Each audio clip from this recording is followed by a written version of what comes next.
Eu quero convidar você, junto comigo, a estudar o livro de Jó. É um dos livros mais revelador, mais interessante da Bíblia. Todos os livros da Bíblia, obviamente, são importantes. Mas o livro de Jó, por ter sido um livro bastante distorcido, digamos assim, e muitas pessoas receberam uma informação a respeito do livro de Jó distorcido. Por trás dessa distorção tem tantas dores, tanto sofrimento, tanta coisa que não é verdade. Por isso, eu quero convidar você a estudar o livro de Jó todinho. E depois que nós estudarmos o livro de Jó, nós vamos estar montando as partes para facilitar você entender. E sempre que for necessário, eu também vou estar fazendo um comentário para ajudar você a entender.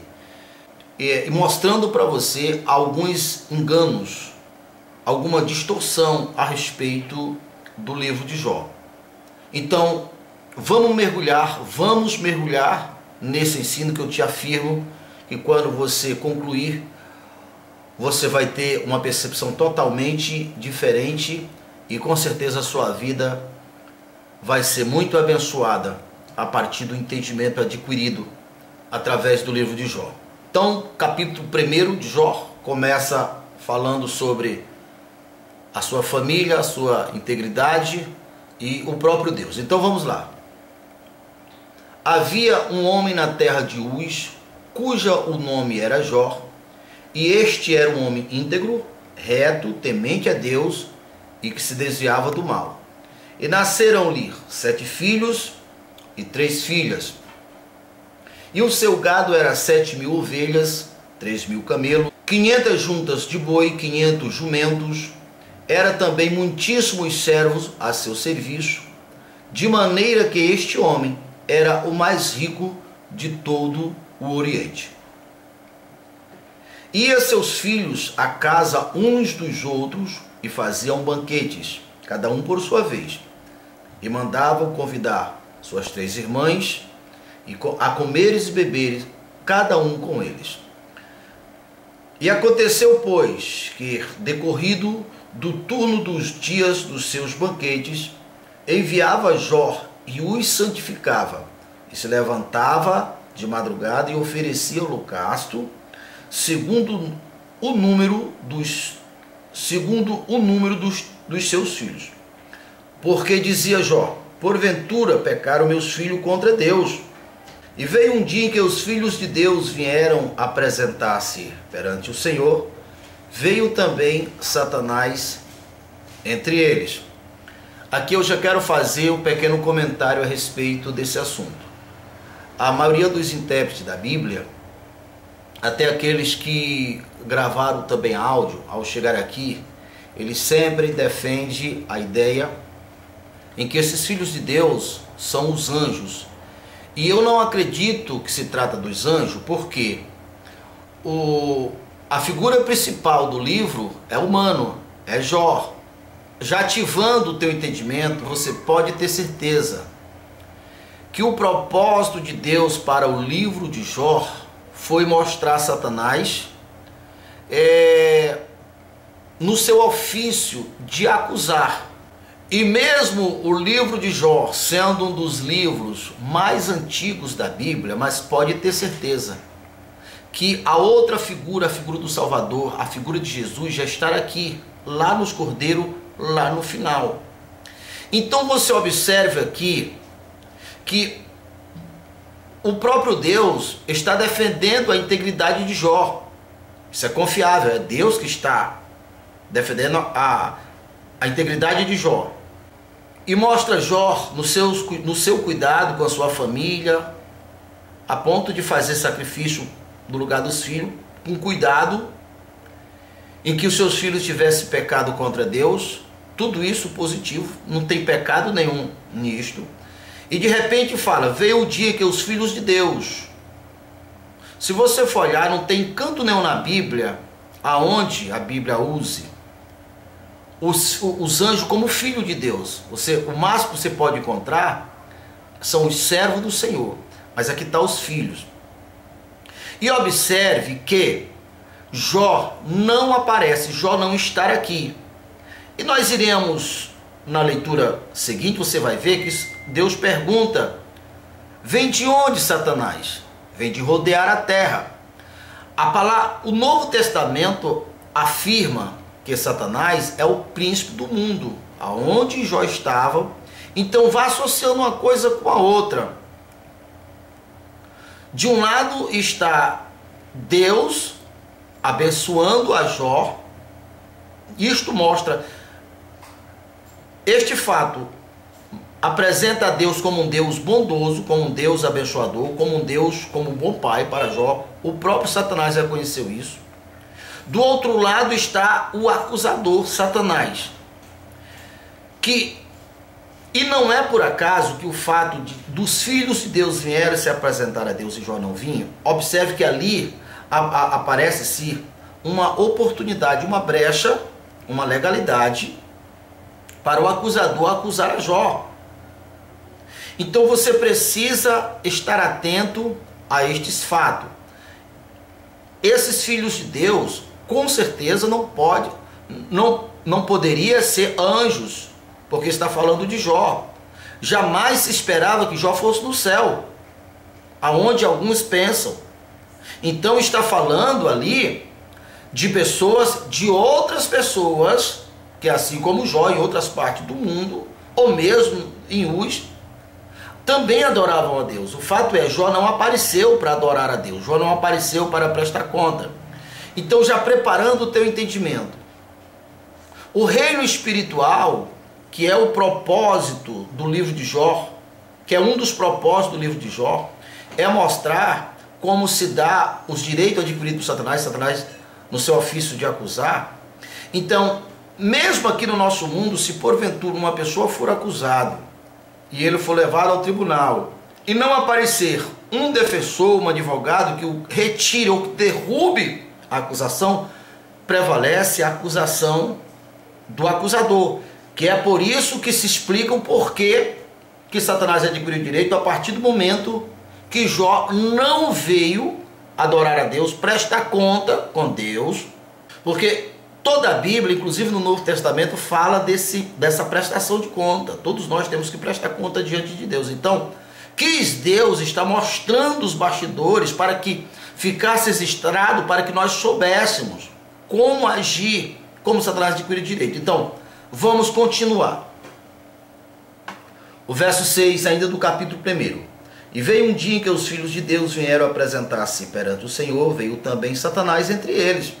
Então o Senhor disse a Satanás: de onde vem? Satanás respondeu ao Senhor e disse: de rodear a terra e passear por ela. Disse o Senhor a Satanás: observaste tu o meu servo Jó? Porque ninguém há na terra semelhante a ele, homem íntegro, reto, temente a Deus e que se desvia do mal. Isso aqui é o próprio Deus falando. Não há dúvida nisso aqui, no caráter de Deus. Jó era de fato íntegro. Deus não estava equivocado.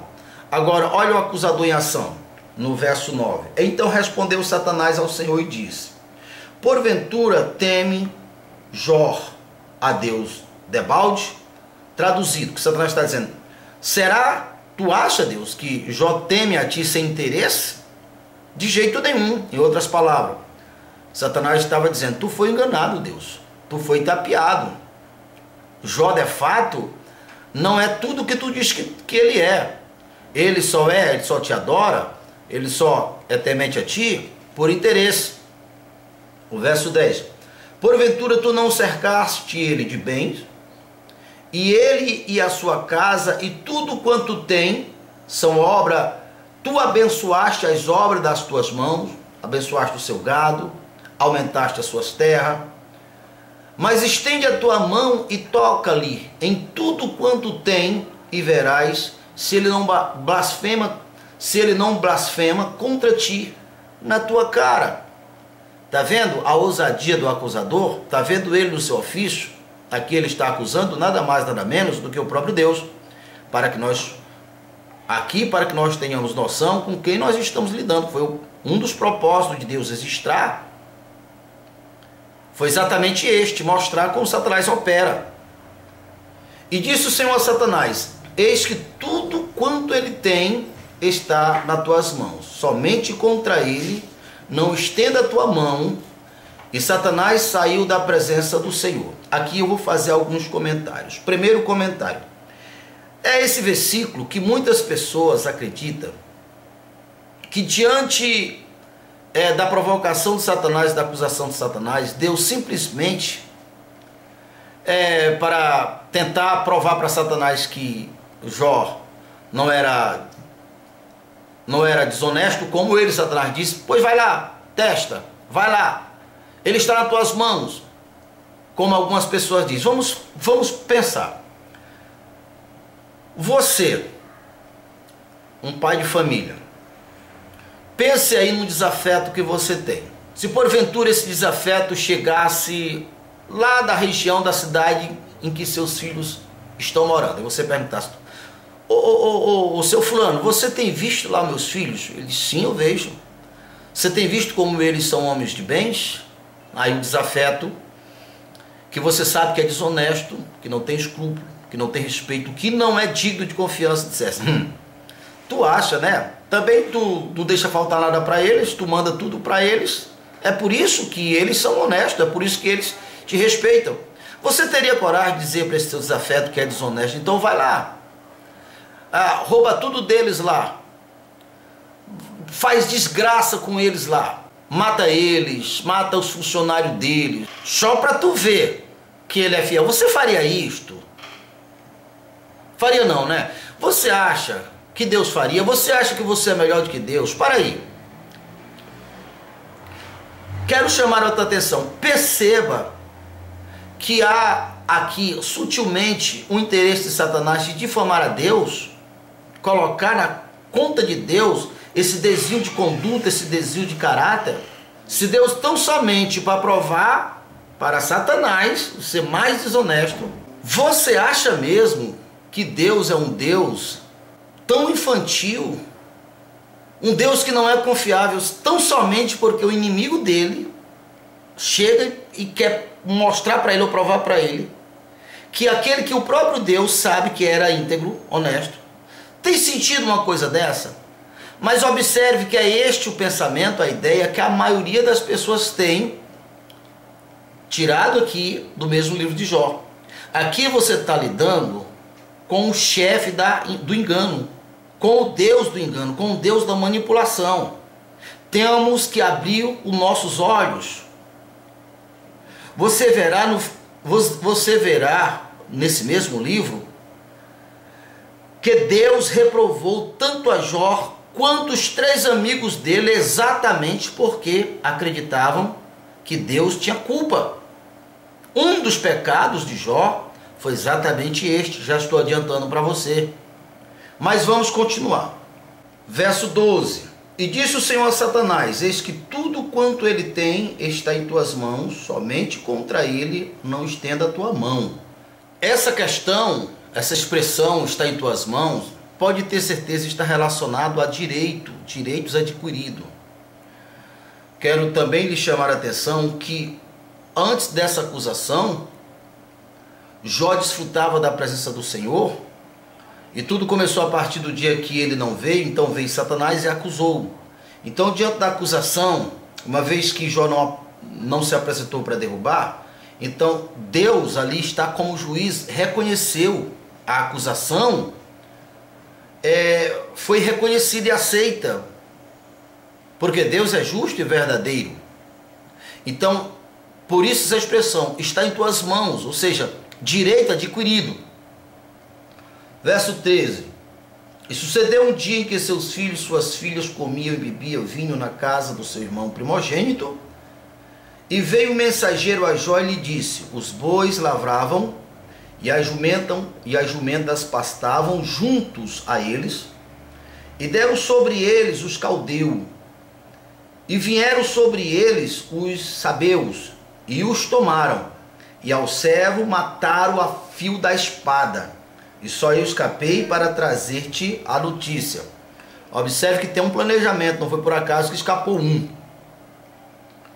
Estando este ainda falando, veio outro e disse: fogo de Deus caiu do céu e queimou as ovelhas e os servos e os consumiu. E só eu escapei para trazer-te a notícia. Segunda desgraça aconteceu, meus planejamentos, escapou um para vir contar as notícias para Jó. Estando ainda este falando, veio outro e disse, ordenando os caldeus, 3 tropas deram sobre os camelos e os tomaram, e aos servos mataram ao fio da espada, e só eu escapei para trazer as notícias. Terceira desgraça, seguindo o mesmo perfil. Estando este ainda falando, veio outro e disse, estando teus filhos e tuas filhas comendo e bebendo vinho em casa do seu irmão mais velho, eis que um grande vento sobreveio da além do Jordão e deu nos 4 cantos da casa, que caiu sobre os jovens e morreram, e só eu escapei para trazer-te as notícias. Então Jó se levantou, rasgou a sua roupa, rapou a sua cabeça, se lançou em terra e adorou, e disse, nu saí do ventre da minha mãe, e nu tornarei para lá. O Senhor deu e o Senhor tomou. Bendito seja o nome do Senhor. Em tudo isto Jó não pecou, nem atribuiu a Deus falta nenhuma. Quero fazer o comentário aqui do verso 19 em diante. Se você for analisar essa harmonia nos acontecimentos, então foram quatro incidentes, 4 maneiras diferentes. Tudo isso aponta para que nós possamos entender que quando nós saímos da proteção de Deus, olha o que o diabo faz, porque nós sabemos que foi o diabo, a Bíblia afirma que foi o diabo.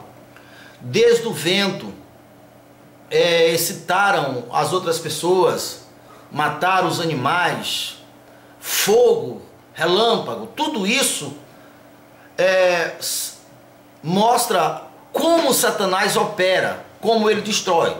Foi assim no tempo de Jó, e pode ter certeza que muitos desses desastres por trás estão Satanás, ou está Satanás. E aqui, até nesse ponto, diante dessa acusação, se mostrou a integridade de Jó, como Jó era íntegro, porque ele não pecou. Porém, aqui percebe que ele acreditava de fato que se tratava de Deus. Obviamente, houve uma autorização da parte de Deus diante direitos adquiridos, não que Deus, que seria essa vontade de Deus, não que Deus deixou apenas para mostrar para Satanás que Jó era íntegro, fiel. Não tem sentido, porque Deus não é bobo e sabe que ali tinham indivíduos que não era digno de confiança, um indivíduo rival de Deus, inimigo, desonesto. Porém, então aqui o capítulo 1 do livro de Jó termina com, mesmo diante de todos esses ataques, Jó não blasfemou contra Deus, não pecou, não blasfemou, como Satanás tinha dito, mas já começou a atribuir a Deus uma culpa que não era de Deus. Capítulo 2. E vindo outro dia em que os filhos de Deus vieram apresentar-se perante o Senhor, veio também Satanás entre eles. Perceba que aqui está registrado o segundo acontecimento, em que novamente os filhos de Deus vieram e Jó não veio. Segunda oportunidade que Satanás está presente para acusar. A primeira acusação, você sabe que as desgraças o objeto de acusação estava relacionado aos bens de Jó, como também à família de Jó. E aí, olha, Satanás, como é que ele faz? Então o Senhor disse a Satanás, de onde vem? Respondeu Satanás ao Senhor e disse, de rodear a terra e passear por ela. E disse o Senhor a Satanás, observaste o meu servo Jó? Porque ninguém há na terra semelhante a ele, homem íntegro, reto, temente a Deus, e que se desvia do mal, e que ainda retém a sua sinceridade, havendo tu excitado contra ele, para consumir sem causa. Perceba que Jó não deu causa.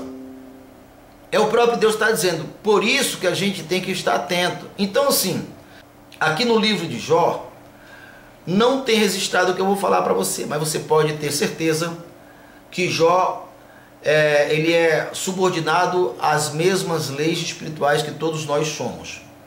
Desde que Adão pecou, todos os homens pecaram junto com Adão.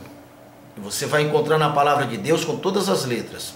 Capítulo 3, verso 8 da primeira carta de João. Todos que pecam pertencem ao diabo.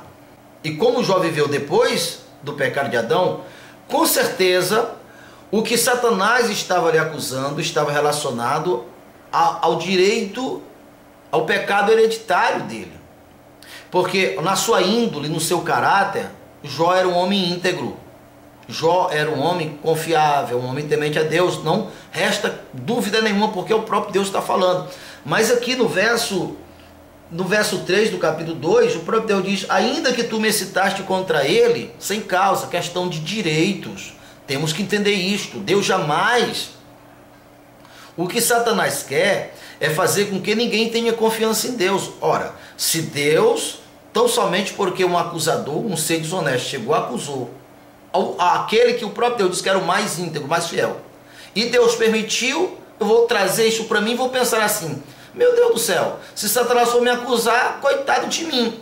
É esse temor, é esse o objetivo de Satanás em distorcer aqui as verdades, onde nós já lemos que os céus dizem: olha, fogo do céu, fogo de Deus, culpar a Deus. E lá no final do primeiro livro, do primeiro capítulo, Jó também disse que foi Deus. Deus me deu, Deus tirou. E não foi Deus, foi Satanás que saiu da presença do Senhor e feriu a Jó com a praga maligna. Temos que ficar atento para isto. Verso 4. E Satanás respondeu ao Senhor e disse: pele por pele, tudo quanto o homem tem, ele dá pela sua própria vida. Porém, estende a tua mão e toca-lhe nos ossos, na carne, e verás se não blasfema contra ti na tua face. Observa que a acusação de Satanás está relacionada à saúde, ao corpo dele, não à vida. E disse o Senhor a Satanás: eis que ele está em tuas mãos, porém guarda a sua vida, porque aqui não houve a acusação contra a vida, contra o seu corpo, a sua saúde. Então saiu Satanás da presença do Senhor e feriu a Jó de uma praga maligna, uma doença maligna, desde a planta do pé até o alto da cabeça. Então aqui não resta dúvida que quem feriu a Jó não foi Deus, foi Satanás. Capítulo 2 e o verso 7. Então saiu Satanás da presença do Senhor e feriu a Jó de uma praga ou de uma úlcera ou de uma doença maligna, desde a planta do pé até o alto da cabeça. E tomou Jó um caco para lhe coçar com ele, e estava sentado no meio da cinza. Então sua mulher lhe disse: ainda retém a tua integridade? Amaldiçoa a Deus e morre. Porém, ele lhe disse: como fala qualquer louca, falas tu. Recebeste o bem de Deus e não recebeste o mal. Preste atenção que Jó está culpando a Deus pela sua desgraça. Você vai ver que lá à frente, uma das coisas que Deus reprova Jó e corrige Jó é exatamente isso aqui, que Jó está culpando a Deus. Então, Jó acreditava. Por quê? Porque foi o que os mensageiros disseram para ele. E daí se vê que Satanás teve interesse de deixar um vivo. Foi ali que foi implantada essa ideia, que a desgraça é Deus provando, é Deus testando coisas semelhantes, não tem nada a ver com isto. Está relacionado à questão de direito. Aqui o livro de Jó, o propósito dele, para mostrar, para que nós pudéssemos ter acesso, entender como é que o diabo funciona, como é que o diabo trabalha, como é que o diabo acusa. E que o mais íntegro de nós, o mais sincero, o mais verdadeiro, precisamos de um Salvador. Porque a porta de escape para Jó, lá no final, você verá que foi os 7 cordeiros, que aponta para Jesus. Para Jó foi os cordeiros, porque ele viveu ante Jesus. Para nós é Jesus. Mesmo que sejamos íntegro, verdadeiro, mesmo assim, na nossa capacidade original, nós pecamos. É isto que João está falando na sua primeira carta. O homem que acha, que pensa que não é pecador, esse homem está mentindo. Porém, nós precisamos entender que quando nós estamos em Cristo, nós somos sem culpa, sem pecado, não porque nós somos perfeitos, porque os nossos pecados foi aqueles que recaíram sobre Jesus. Jesus já pagou, assim como o cordeiro pagou o pecado de Jó. Precisamos entender isto. Ouvindo, pois, os amigos de Jó, verso 11. Ouvindo, pois, os 3 amigos de Jó, todo este mal que tinha sobrevindo sobre ele, vieram cada um do seu lugar. Elifaz, o temamita, o Bildade, o suíta, e Zofar, o naamita, e combinaram condoer-se dele para consolar. Então, observe esses 3 homens, esses 3 nomes. E levantando de longe os seus olhos, não conheceram, e levantaram a sua voz e choraram, rasgaram cada um o seu manto, e sobre as suas cabeças lançaram pó ao ar, e assentaram-se com ele na terra 7 dias e 7 noites, e nenhum lhe dizia palavra alguma, porque viam que a dor era muito grande. Capítulo 3 de Jó. Depois disto abriu Jó a sua boca e amaldiçoou o seu dia, falando, disse. Veja só, Jó já começou a amaldiçoar. Que a maioria das pessoas só conhece aquela primeira parte.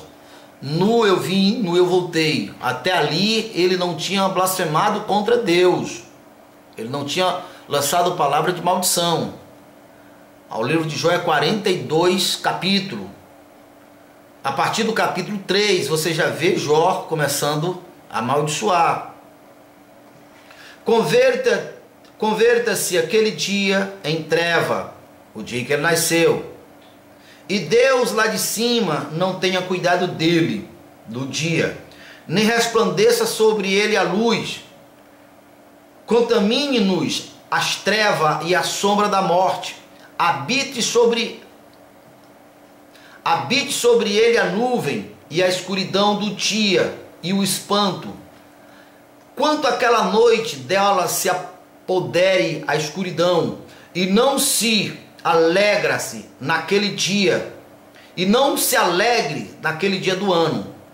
Não entre no número dos meses. Há que solitário seja aquela noite, e nela não entre voz de júbilo. Amaldiçoe naquele dia, amaldiçoe o dia, e que está pronto para suscitar o seu pranto. Escureçam-se as estrelas no crepúsculo, que espere a luz e não venha, e não veja o pálpebra da alva, porque não fechou a porta do ventre, nem escondeu dos meus olhos a canseira. Ou seja, está amaldiçoando o dia, o ventre, ou seja, a mãe dele, né? E o dia que ele nasceu, à noite. Porque não morri eu desde a madre, e em saindo do ventre não morri. Ou seja, traduzido, por que minha mãe não me abortou nesse dia? Porque me receberam os joelhos, porque os peitos que me amamentaram, ou seja, está amaldiçoando tudo referente ao dia que ele nasceu, a mãe, os braços que lhe acolheram, porque já agora jazia, porque agora eu estaria repousando, agora eu estaria dormindo, e não haveria dores, e não haveria repouso para mim. Então haveria repouso para mim. Se ele tivesse morrido, haveria repouso para ele. É isso que ele está falando. Com os reis e conselheiros da terra, que para si edificavam casa nos lugares assolados, ou com os príncipes que possui ouro, que enche as suas casas de pratas. Ele está falando que se a mãe dele tivesse abortado ele, se ninguém tivesse recebido, se aquele dia não existisse, ele estava repousando com os reis, com aqueles que tinham ouro, que tinham prata. E ali os maus cessam de se perturbar. Ali repousa os cansados, ali os presos juntamente repousam, e não ouve a voz dos seus donos. Traduzido ali, os funcionários, os escravos descansam e não vê ou não ouve a correção ou a voz dos seus donos. Ali está o pequeno, ali está o grande, o servo livre, o seu senhor. Porque se dá luz ao miserável, a vida aos amargurados. Continua na sua maldição. Ele está dizendo, por que dá alívio? Que espera a morte e ela não vem. Cavam em procura dela mais do que o tesouro oculto. Que de alegria salta, exulta, achando a sepultura. Ou seja, ele está dizendo, a minha dor é tão grande que eu estou procurando a morte, eu estou procurando a sepultura e não encontro. Porque se dar a luz aos homens, cujo caminho é oculto, a quem Deus o encobriu, aqui já está começando a se levantar contra o próprio Deus. Está colocando culpa em Deus, muito semelhante ao que Satanás fez. Porque se dá luz aos homens, cujo caminho é oculto, a quem Deus encobriu, porque antes do meu pão vem o meu suspiro, e os meus gemidos se derramam como água, porque aquilo que temia me sobreveio, e o que receava me aconteceu. Nunca estive tranquilo, nem sosseguei, nem repousei, mas veio sobre mim a perturbação. Vem a fonte da vida, vem compre sem dinheiro, leite, mel